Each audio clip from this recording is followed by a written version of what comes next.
Requiem aeterna.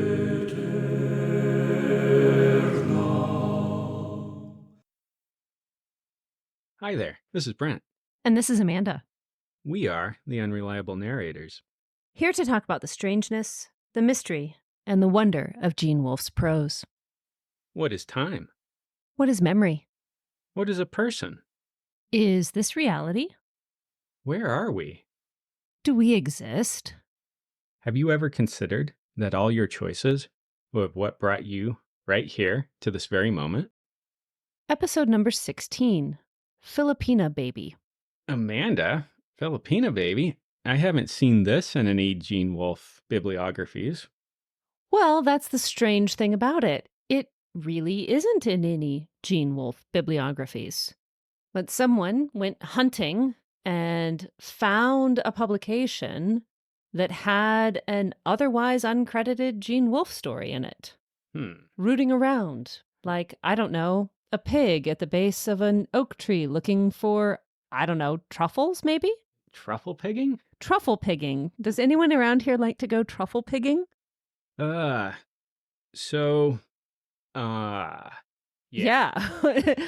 We don't know what to say. It was published in the Laurel Review. I'm not sure what the date is on that. Maybe you know. 1969, volume 1.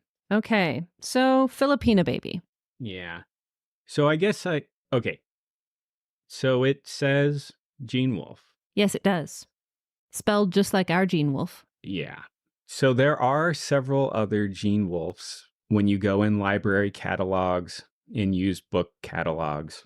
There is a Eugene Wolfe that did a homesteader's autobiography. It's rather expensive, but I was able to get sections of it scanned.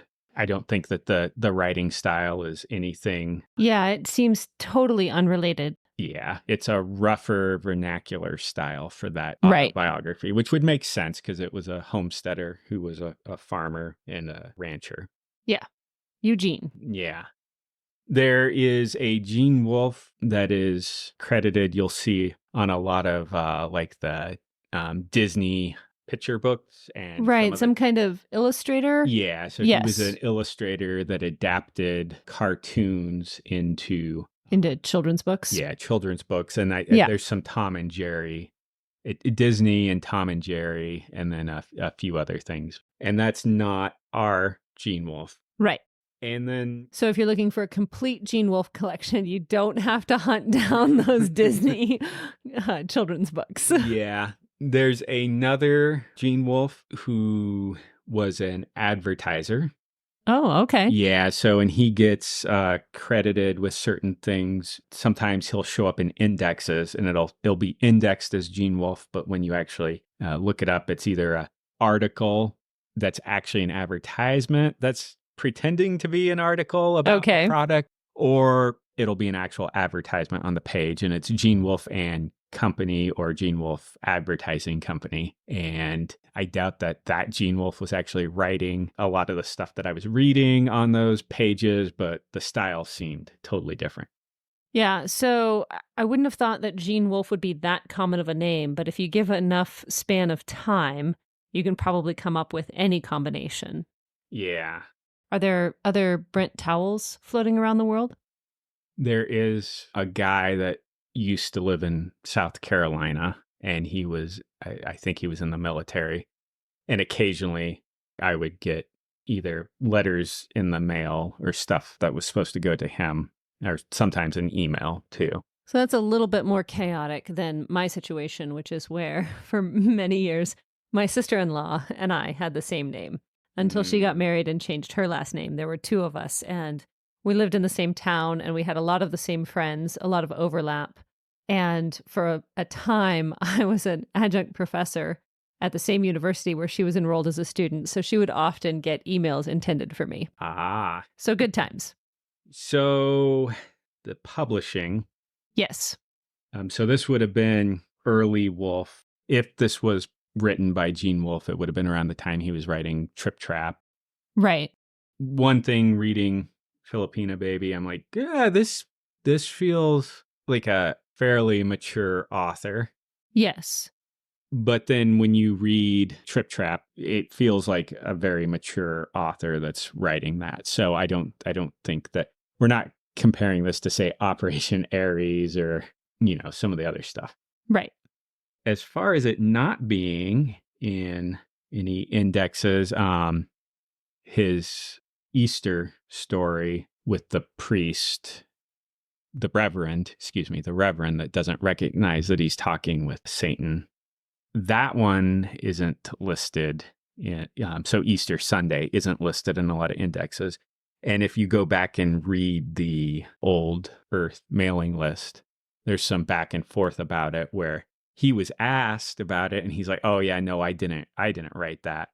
And then later he's like, "Yeah, actually I kind of remember writing it now." Okay. It seems pretty obvious that the author of hundreds of stories could have slipped their mind. And especially with an early work, that no one would have felt particularly motivated to hunt down sort of some of the rougher, earlier, less interesting pieces. Because I will say that this doesn't seem to be one of those stories that is going to haunt me with its complexities and ambiguities. There are certainly elements here that seem Wolfian, and it's an interesting story, but it's not one that I will have a hard time sleeping tonight because I can't quite figure out all of the things, or because some particular image or connection is so powerful. Yeah.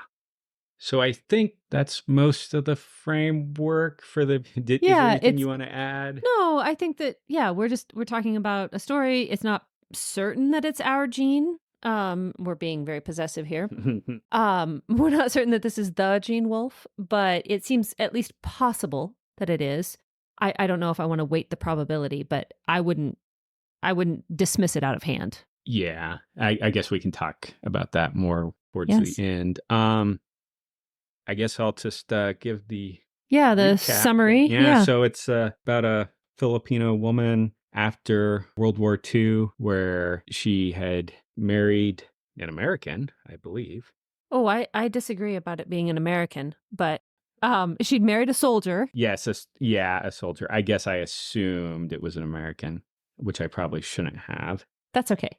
She's Catholic, Yes. and her family was against the marriage. Yes. So her husband had command of the destroyer, the Kusunoki. Mm-hmm. That was an actual ship because it was handed over to the British. But it was a Japanese destroyer. Yeah. So she comes back to the Philippines because her husband is dead. Yes. The shipwreck is out in the harbor. And then it's her reintegrating into the Filipino culture. Right. An old flame shows up and, in kind of a grand gesture, gives her a pistol to defend herself because he knows that the family was against the relationship. She's dismissive of it. Yeah, she's dismissive of his fear that her brothers would be coming to actually, I don't know, perform whatever the Filipino version of an honor killing is. Yeah. And then that's kind of where it ends, with her planning the next day she's going to go out and charter like a tour of the wreck. Right, so she can go and visit the ship that her husband used to command. That's a pretty good synopsis of it. I don't know, there are several details I think are interesting.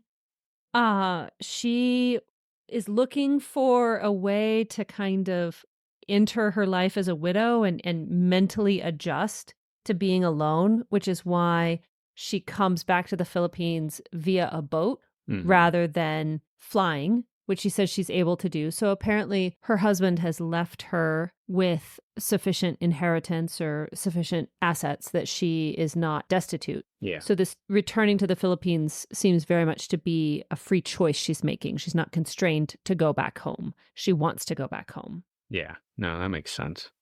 I'm kind of leaning towards that this might be a wolf story, and I guess I could kind of point out a few things. Yeah, let's talk about those details. Yeah, there's they're singing a song. Yeah. I looked it up. I can't find the exact lyrics that are listed here in the story. Right. that seems fairly common. So these are not necessarily marching songs, but kind of fraternal songs. Right. Soldier songs. Yeah, and Yeah. those are known for being they have a lot of improv, and people will make up new stanzas, and then those Right. get passed around, and then unpopular stanzas drop out. They're very mimetic, I guess would Mm-hmm. be. Yeah, that's Yeah, good. but part of the problem is the it's like, but I'll do a hitch in, which is part of the song. Right. Her mind canceled the word for I'll pull another year. In Zamboanga. Yeah. I Well, don't know. the rhyming word would have been hell. Well, I think. yeah. Okay. Yeah. I couldn't find the exact word, so Right. I'm assuming that you are correct and it's hell, but I'm not entirely sure. So what about it? The inclusion of this song makes you think of Wolfe. A lot of times he will import pop culture details from earlier time periods, and his characters will either reference them or jokes will center around them. And so it's something that he does. They have like bodies of knowledge where they inhabit time Yeah, in I was going to go cultures. with a much more obvious. It feels like it could be a Wolfe story because it's starts on a boat and talks about technical, well, very mild technical, but using port and starboard Hmm. nautical terminology, and that feels Wolfian. Obviously not exclusively Wolfian. Your detail is much more characteristic of Wolfe and not a lot of other authors, or not a lot of easy overlap. But I was just going with, hey, they're on a boat. Yeah, I don't even have a running list for the number of times that a wolf character will get on a boat and then we get like a chapter or two about some technical details. Well, so this is really what Ursula Le Guin was talking about when she said Wolfe is our Melville. Because not only did Melville set a lot of stories on boats, which he certainly did, but he loved to have a story just going on at a good clip. You've got interesting things happen. Oh, wait, we're going to stop for a brief dissertation on why white is the most dangerous and frightening color, or this is how you cut up a sperm whale when you capture it, Hmm. or something. There are parts in here that I'm not going to say that this is necessarily the experience of somebody who's been in battle, but there are details in there, like it's calling out the dive bombers. There's kind of details about, oh yeah, the ship was out in the harbor, and um, it does seem like this was written by somebody who, if they weren't in a war, they at least knew somebody who this could be like an uncle or a great uncle that was talking about their experiences in the war and could have taken that. So like a war setting that's kind of a common Mm-hmm. theme in Wolf. And then there's like the Yes. weird alienation aspect where we have a character, this Philippine woman she's left her homeland, gone somewhere else, married an outsider, what would be considered an outsider. Yeah, alien is the word that she uses in the opening, that alien country. I just assumed that her husband was Japanese. I had two reasons well, three. So there were two details that speak to Japan, and obviously Japan and the Philippines have had contact. So neither of those two details mean that her husband was Japanese. But the Yeah. ship, the destroyer that was sunk, was Japanese. Yes, it was later surrendered to the British, Hmm. but it had been commanded. And my imagining was that, because it was not sunk in the Philippines, it was decommissioned. And so that Wolfe rewrote it as having been sunk there and would have been under a Japanese commander at that time. And so that's what made sense to me, that he was Japanese. The pistol that her former flame brings to her was a Japanese pistol. And again, that's not a specific connection to her husband, but it just says Japan. Yeah. Um, but then her family's hostility seemed much more reasonable if she were marrying one of the enemy that had, my sense, and my historical understanding could be somewhat limited here, is that the Philippine view of the Americans, while complicated and sometimes negative, is not nearly as negative as the Philippine view of the Japanese. And so her family's hostility to her marriage made more sense to me if she had married a Japanese man. Yeah. No, that makes sense. Side note, if you're collecting for every US mint that minted a coin, don't forget about the mint at Manila. Well, what an interesting side note for anyone who is into coin collecting themselves or just wants to get into it, because Wolfe was a bit of a Yeah, I guess so. coin collector.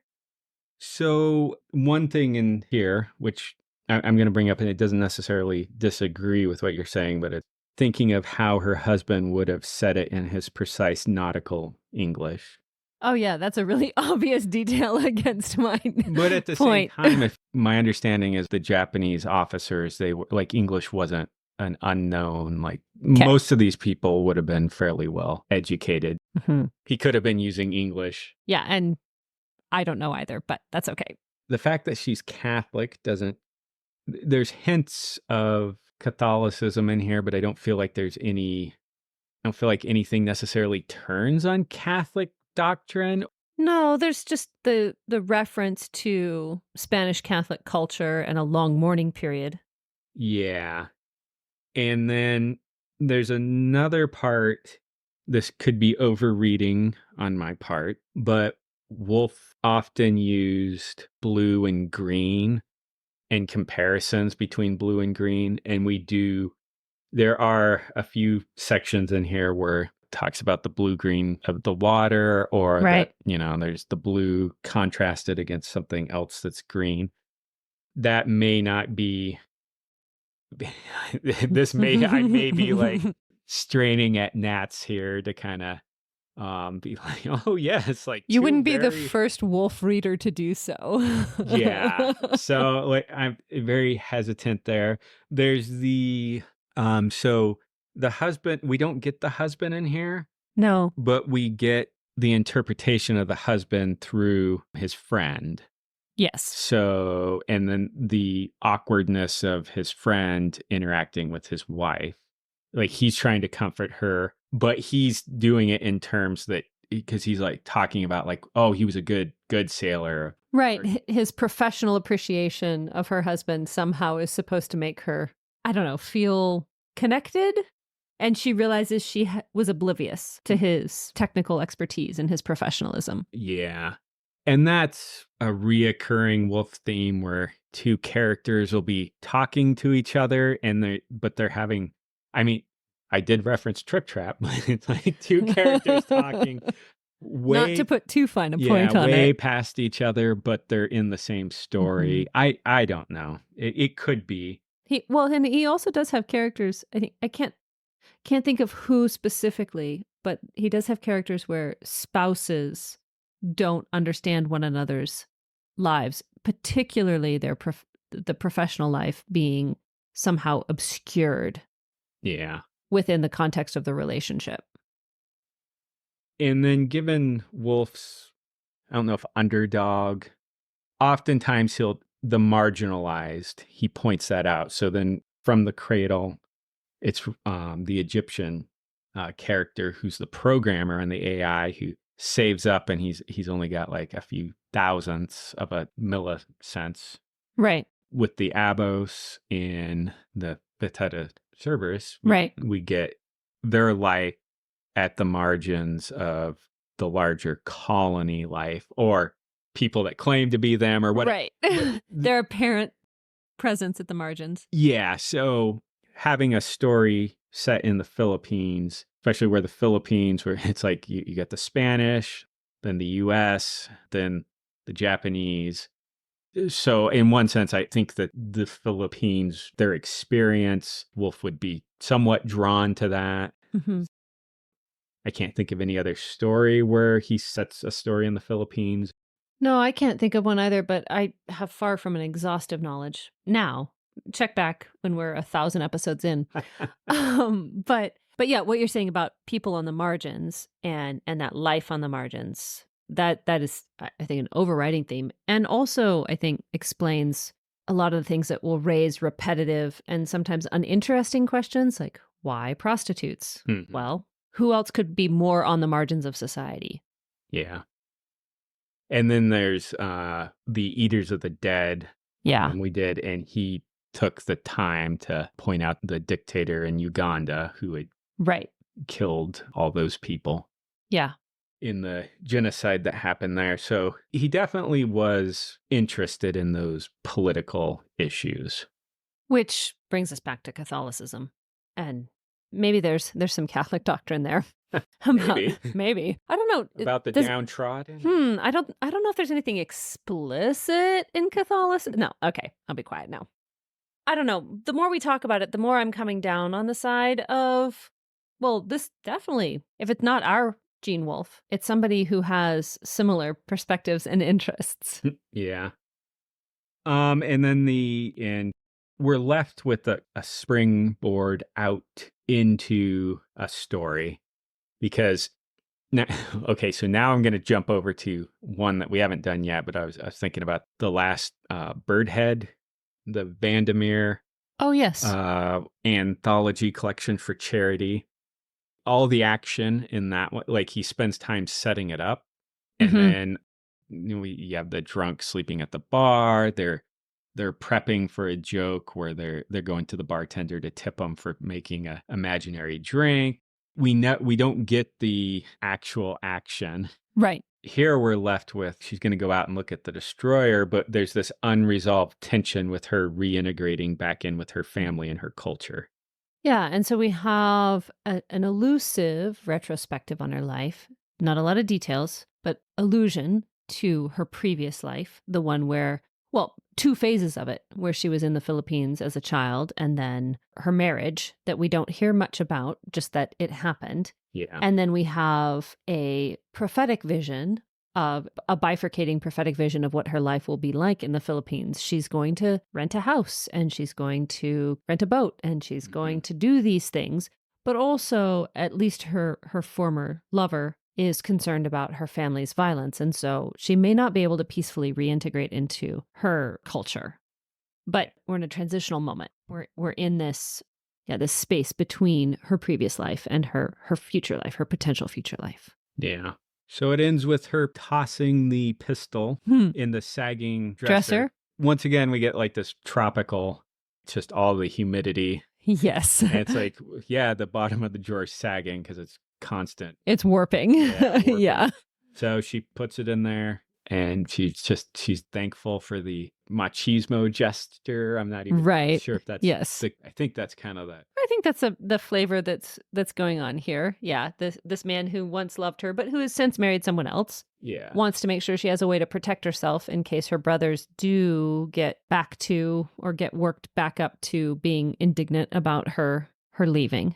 Yeah, and then she's kicks her shoes off and is thinking about the old ship down in the green water. Yeah, green water. I guess I already tipped my hand and the stuff I was pointing. I guess I should ask you, is there any details that you wanted to point out? Oh, I think you pretty much covered it. I went with the big things. It's, nautically intelligent. It's related to war. I think that there are a number of physical details that sound like Wolfian descriptions. I liked that she made a neat black pattern at the railing and was almost smaller than life size. Mm-hmm. That just sounds like a Wolfe description to me. The captain was over-polite and embarrassed and uncomfortable because he was not used to being polite and fundamentally did not like it. That just sounds like Wolfe to me. Yeah. She had stood once foolishly unafraid. That also sounds, again, like Wolfe. Then I think there was one other thing that seemed... Oh, yes, I am 47, though I have not been graced with children. She said it flatly, refusing any gallantry. I think that sentence that she said sounds like Wolfe, but the explanatory dialogue tag doesn't sound like Wolfe. So that was a moment of tension for me because that sounds like dialogue that he would write, but he often doesn't give you that descriptive tag that gives you context for it. You're supposed to put that in yourself. So yes, I think that about covers it for me. Okay, since you brought up that last one where she hadn't been graced with children. Yes. Who do you think the baby is in the title? I don't know. Okay. I wrestled over that. I landed on it's probably her. Yeah. I kind of imaginated some, Some alternative explanations? yeah, maybe there was a child and it died and she's coming back to kind of get away from that. That would directly contradict what she said. Right. However, Maybe it's a future baby. 47's not past it. Well, for some people, my mother had her last at 41, and she's far from the oldest mother I've ever heard of. yeah, But there's nothing in the story to indicate that. yeah. So I don't know. Yeah, I landed on she was the baby in the sense like a honey or like Right. an endearing term for a sweetheart. Right. That is the only thing that made sense to me. I felt like the title was a bit of an awkward fit, but I figured I might have missed something. I was wondering if I did. Well, if you missed it, I also missed it. So we're Okay. blind leading the blind right now. Yeah. So I kind of already tipped my hand and on some of the stuff I wanted to bring up. I was leaning towards it's a early wolf story. I don't know, like if I don't feel any need to fight a battle over this and like the line must be drawn here. Yeah. Like it's not like that, but I would not be surprised if with, if somebody was able to do some more research and, Right. get into his papers or maybe the And Laurel find record Review. of it. Yeah. Maybe the Laurel Review has some correspondence. Yeah. So, I would be unsurprised to find it confirmed. And I also won't be indignant if you are certain it's not. But so yeah, not a hill to die on, but I lean toward this is Wolfe. There's nothing in the story that says this is definitely not Wolfe. yeah, So I have a similar feeling along that. okay. I think it's fitting that somebody like Wolfe, who was so obsessed with the unreliable narrator, like, it's like, oh, there's this weird, maybe it's Wolfe Apocrypha. Yes, I think that could be an entire podcast on its own. Well, I don't know. Reddit's already done it with shitty Gene Wolfe, but Yeah. apocryphal Wolfe. Yeah. Well, that's about all I have for this. It's a short, what is it? It's 3 pages and a little bit, and none of the 3 pages are very big. Yeah. It's a pretty small story. 3 pages and a paragraph on the last one. Right. Well, this is where I feel like we did the right thing in going after Wolfe's short fiction because we don't have a 7-hour episode that needs to be cut up into multiple subparts. Because this is containable. Yeah. I was gonna say we're reading it from a PDF that we requested through Interlibrary Loan. If you'd like to take a look at it, that's probably the best way. I don't see that it's on archive.org or posted anywhere. The Laurel Review from this time period is not on a lot of library shelves. Right. It hasn't been scanned anywhere online that at least the time of this recording that I can find. So yeah, it would be nice to own it, but definitely a hard one to find. Yeah. All right. Well, the Unreliable Narrators are Amanda Patchen and Brent Towle. And, as Gene Wolfe said, you never learn to write a novel. You just learn how to write the novel that you're writing.